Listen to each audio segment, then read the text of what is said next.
This is TWiT. Okay, so things are still a mess at 23andMe. They've been hit with 30 lawsuits since last.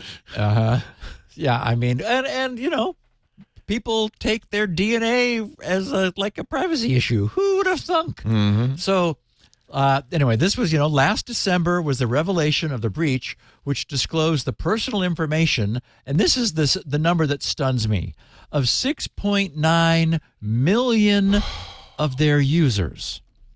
Okay, now just to remind everyone, the story is that 14,000 some accounts were first directly compromised using simple credential stuffing, reusing known previously used passwords of each victim.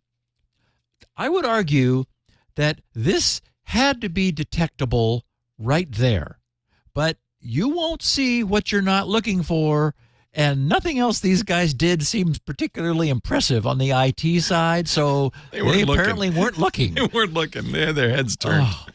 So, okay, from there, we're told that simply using the API that was available to any logged on user, since that's all these bad guys apparently were, the attackers were then able to siphon off the personal data of an additional expanded 6.9 million unbreached users.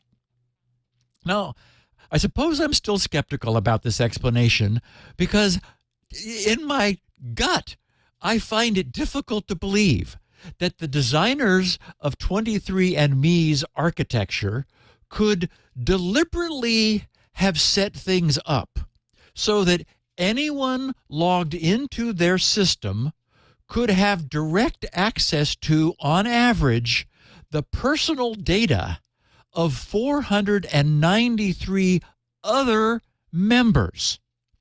6.9 million divided by 14,000 is 492.857, which is the average disclosure reach of each of 23andMe's 14,000 logged on users. In order to believe that this is what actually happened, 23andMe's system had to be horribly designed from the start, which is quite dispiriting.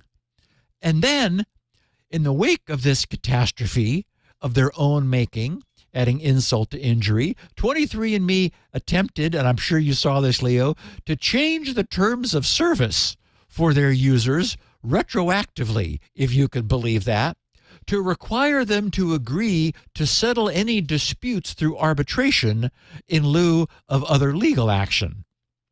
That didn't pass notice, and you can imagine that it didn't go over very well.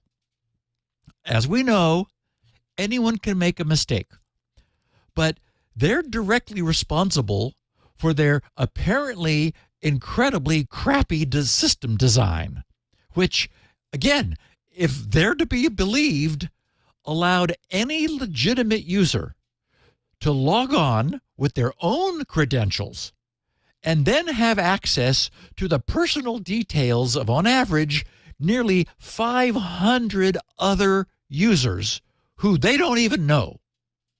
So, wow, it looked like a good deal. I'm also a member, for what it's worth. I spit in the tube years ago, and because it seemed like a curiosity. Wow. Hey, I'm Rod Pyle, editor-in-chief of Ad Astra Magazine, and each week I join with my co-host to bring you This Week in Space, the latest and greatest news from the final frontier.